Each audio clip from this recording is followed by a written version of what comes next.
اچھی طرح یہ بات یاد رکھنے کی ہے کہ دنیا کے اندر تقریباً 250 کروڑ لوگ ہمارے نبی صلی اللہ علیہ وآلہ وسلم کا کلمہ پڑھتے ہیں، یعنی تقریباً 2.25 ارب لوگ حضور علیہ الصلاۃ والتسلیم کا کلمہ پڑھنے والے ہیں۔ لیکن ہم جس نبی کا کلمہ پڑھتے ہیں 250 کروڑ لوگوں میں کتنے لوگ ہیں جن کو یہ خبر ہے کہ جس کے نام کا کلمہ پڑھ کے لوگ مسلمان ہوتے ہیں وہ ہستی کون ہے اور ان کی شان کیا ہے؟ اس لیے کہ اس وقت تک کلمہ طیبہ ہم کو مکمل طور پر فائدہ نہیں پہنچا سکتا جب تک کہ اللہ کے رسول صلی اللہ علیہ وآلہ وسلم کی عظمت، شان اور بزرگی کی معرفت ہمیں نصیب نہ ہو جائے۔ اس لیے کہ اللہ نے انہیں بہت کچھ بنا کر لباس بشر میں زمین پر بھیجا اور انسان اس لباس بشری کو دیکھ کر کے دھوکا کھا گیا۔ ان کی انگلیوں کو دیکھ کر، ان کی آنکھوں کو دیکھ کر، ان کی زبان کو دیکھ کر، ان کے رخ طابہ کو دیکھ کر، ان کے پیر اور ہاتھ کو دیکھ کر، حتیٰ کہ انہوں نے مزید اس طریقے سے انکساری اور عاجزی اور تواضع کا اظہار کیا کہ لوگ مزید ان کے متعلق مغالطوں کے اندر چلے گئے کہ جو حلیمہ کی بکریوں کے پیچھے چلا جاتا ہو، جو بکریوں کو سنبھالتا ہو، جو جنگل میں بکریوں کی نگہبانی کرتا ہو، پھر وہ تو ایک انسان ہی ہے بلکہ ہماری طرح انسان ہے۔ مگر یاد رکھنا، اگر اسی فکر کے ساتھ کلمہ طیبہ پڑھا جاتا رہا تو کلمہ ہمیں فائدہ نہیں پہنچا سکتا۔ اس لیے ہمیں اس طرف نظر کرنا چاہیے کہ جس نبی کا کلمہ پڑھتے ہیں ان کی شان کیا ہے، ان کی عظمت کیا ہے، ان کی بزرگی کیا ہے۔ اگر ہم نے چند چیزوں کو جو تواضع پر مبنی ہے اس کو دیکھنے کے بعد غلط فہمی کا شکار ہوئے تو شاید عبداللہ ابن ابی نے جیسے کلمہ پڑھا تھا آپ کا شمار بھی ایسے ہی کلمہ پڑھنے والوں میں ہوگا کہ نہ کوئی فائدہ ملے گا، نہ نسبتوں کا کوئی فائدہ ملے گا۔ اچھی طرح یاد رکھنا، عبداللہ ابن ابی وہ کلمہ پڑھنے والا انسان ہے کہ جب وہ دفن ہو رہا تھا تو اس کے منہ میں رسول اللہ کا لعاب رکھا گیا، اس کو رسول اللہ کا جبہ پہنایا گیا اور اس کے بعد اس کا جنازہ اللہ کے رسول نے پڑھایا اور اس کے بعد اس کو قبر میں رکھا گیا۔ فاروق اعظم رضی اللہ تبارک و تعالیٰ عنہ بے چین ہو کر کے بار بار کہتے تھے یہ کیا ہو رہا ہے؟ تب میرے آقا نے فرمایا عمر میرا جبہ اس کو کوئی فائدہ نہیں دے گا، میرا جنازہ پڑھانا اس کو کوئی فائدہ نہیں دے گا، میرا منہ لعاب دہن اس کے منہ میں ڈالنا اس کو کوئی فائدہ نہیں دے گا۔ اس کی وجہ یہ ہے کہ جس کا کلمہ پڑھتا تھا اس کے بارے میں اس کو یقین ہی نہیں تھا کہ میں جس کا کلمہ پڑھ رہا ہوں اس کی شان کیا ہے۔ اس سے پتا چلا اللہ اکبر، اللہ اکبر، امتی کو تبرک کے طور پر رسول اللہ کا لباس ملے یا نہ ملے، اگر اس کے دل میں عظمت مصطفیٰ ہے تو وہی اس کے لیے نجات کے لیے کافی ہے۔ میرے آقا علیہ السلام کے پیارے دیوانوں، آج امت مسلمہ سے ساری چیزیں امت میں موجود ہے، نماز موجود ہے، روزہ موجود ہے، حج موجود ہے، زکوٰۃ موجود ہے، تلاوت قرآن موجود ہے، صدقات موجود ہے۔ ماہ رمضان شریف کے اندر جو اوراد و وظائف ہے، ذکر اذکار ہے، تراویح ہے، تلاوت ہے، عیدین کے معاملات ہیں، معمولات ہے، قربانی ہے، سب موجود ہے۔ لیکن نبی رحمت کے لیے صحابہ نے جو عظمت کا معیار ہمیں بتایا، قرآن نے جو عظمت کا معیار ہمیں بتایا، وہ ہمارے دلوں میں کہاں ہے؟ اور یاد رکھنا یہ کیسے پیدا ہوگا؟ جب ہم حضور علیہ الصلوۃ والتسلیم کی سیرت پڑھیں گے تب پتا چلے گا کہ ہمارے نبی کی شان کیا ہے۔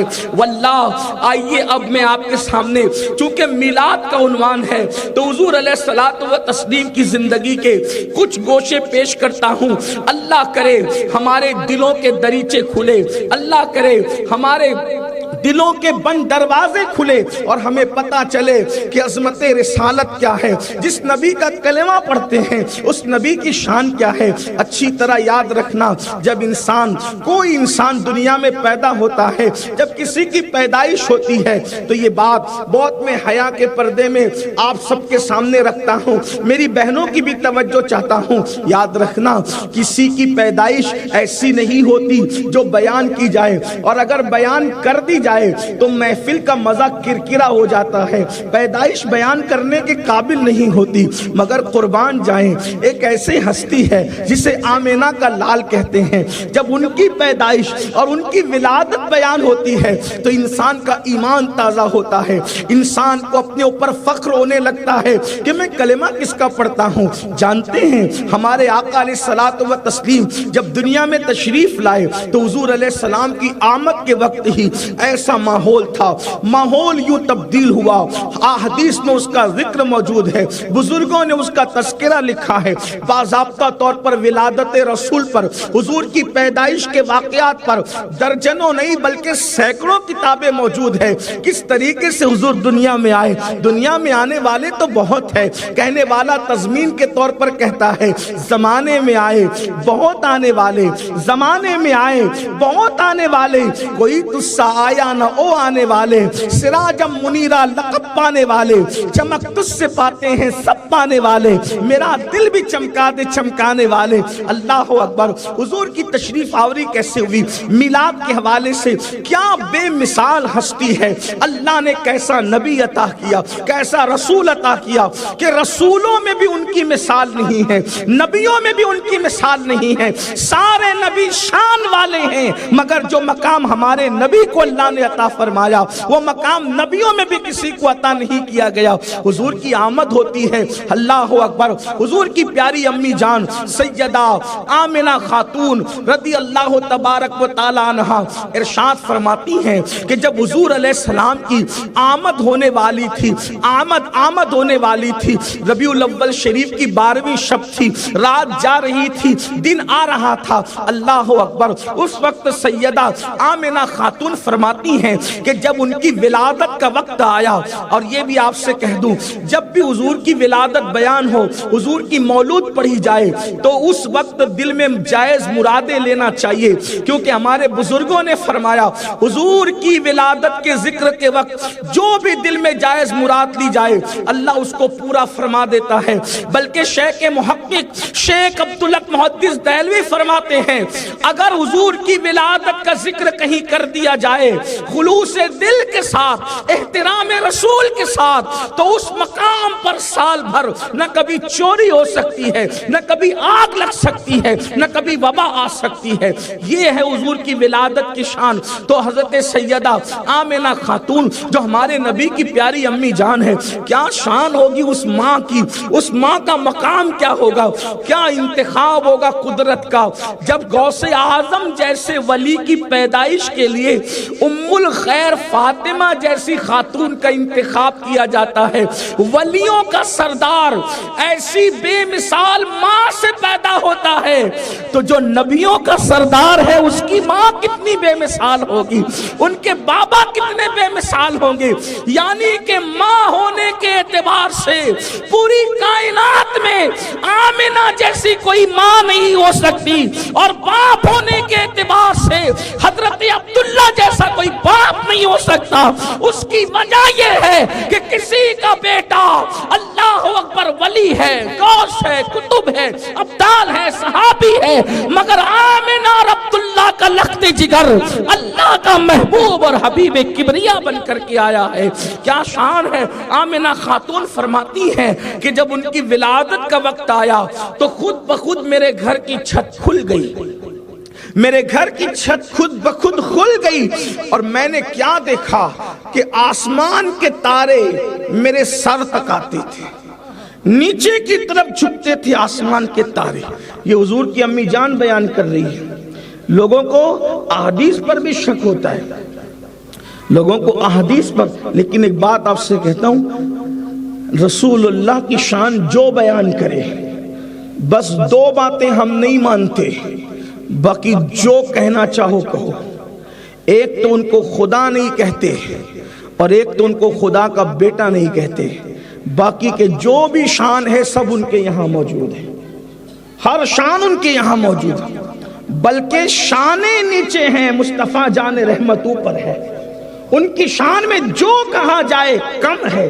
اسی لیے تو میرے امام کہتے ہیں نا، سرور کہوں کہ مالک و مولا کہوں تجھے، باغ خلیل کا گل زیبا کہوں تجھے، اور کہتے تیرے تو وصف عیب تناہی سے ہے بری، حیران ہوں میرے شاہ میں کیا کیا کہوں تجھے۔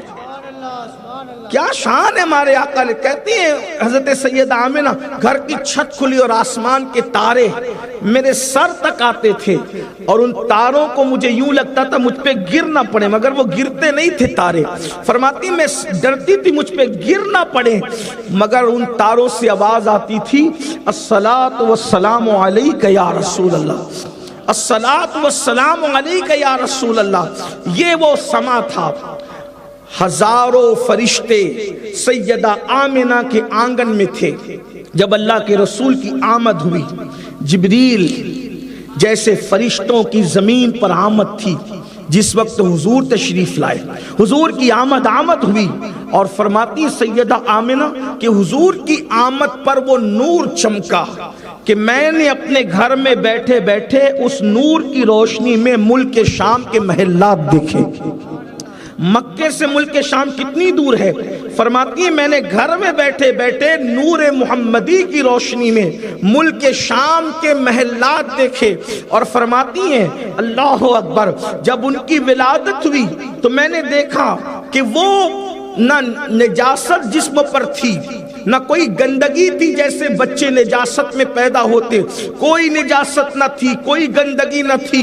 جب اس نور کے چمکنے کے بعد میری نظر ان پر پڑی اور ان کا ظہور ہوا تو میں نے کیا دیکھا کہ ان کے بدن پر ایک کپڑا لپٹا ہوا ہے، اور وہ سر سجدے میں رکھ کر کہتے ہیں رب حبلی امتی، رب حبلی امتی۔ اور ایک بادل آیا اور بادل کے اندر وہ گم ہو گئے۔ اہل سنت کی درجنوں کتب کا اتنے مجموعہ میں نچوڑ کر آپ کی خدمت میں رکھ رہا ہوں۔ کلمہ کس کا پڑھتے ہو؟ جس کا ولادت کا دور اتنا بے مثال ہے، تو اس کے ظاہری اعلان نبوت کے بعد رسالت کا دور کتنا بے مثال ہوگا۔ جو ولادت میں اتنا بے مثال ہے وہ رسالت میں کتنا بے مثال ہوگا۔ حالانکہ وہ رسول ہی پیدا ہوئے، لیکن ظاہر کے اعتبار سے عرض کر رہے ہیں۔ اللہ اکبر۔ فرماتی ہیں کہ بادل کے ٹکڑے میں چھپ گئے، اور چھپنے کے بعد میں حیران تھی کہ یہ کیا ہوا۔ تو میں نے گھوڑوں کے ہنہنانے کی آواز سنی، اور پھر میں نے دیکھا اللہ اکبر کہ کوئی کہنے والا کہہ رہا ہے کہ اللہ کے خزانے کی کنجیاں محمد کے ہاتھوں میں رکھ دی جائے، حضور علیہ الصلوۃ والتسلیم، اور ان کو ہر خشک تر ہر جگہ پر گھمایا جائے، پھرایا جائے، تاکہ ہر پہچاننے والا پہچان لے کہ اللہ کا رسول تشریف لا چکا ہے۔ اللہ اللہ۔ حضرت سیدنا عبد المطلب جو حضور کے دادا ہیں، فرماتے ہیں جب حضور پیدا ہوئے تو میں نے دیکھا کہ کعبہ کچھ گھومتا ہے اور آمنہ کے گھر کی طرف جھکتا ہے، اور آواز آتی ہے الصلاۃ والسلام علیک یا رسول اللہ، اور کعبے پر جتنے 360 بت تھے وہ سب زمین پر گر پڑے، وہ سب اوندے منہ گر پڑے۔ میں حیران تھا کہ یہ کیا ہو رہا ہے، اچانک ہو کیا رہا ہے۔ اللہ اکبر۔ محدثین لکھتے ہیں، سیرت نگار لکھتے ہیں، دریائے ساوا کا پانی حضور کی ولادت پہ خشک ہو گیا۔ 1000 سال سے مجوسیوں نے، مجوسی اس کو کہتے ہیں جو آگ کی پوجا کرتے ہیں، 1000 سال سے مجوسیوں نے اپنے عبادت خانے میں آگ کو بجھنے نہیں دیا تھا۔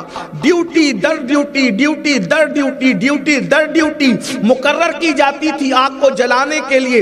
ایک ہٹے گا اس سے پہلے دوسرا آئے گا، دوسرا ہٹے گا اس سے پہلے تیسرا آئے گا، تیسرا ہٹے گا اس سے پہلے چوتھا آئے گا، اور وہ آگ کو جلاتے رہیں گے، بجھنے نہیں دیں گے۔ وہ آتش پرست لوگ، آگ کے پجاری، 1000 سال سے انہوں نے اپنے فارس کے آتش کدے کو بجھنے نہیں دیا تھا۔ حضور نے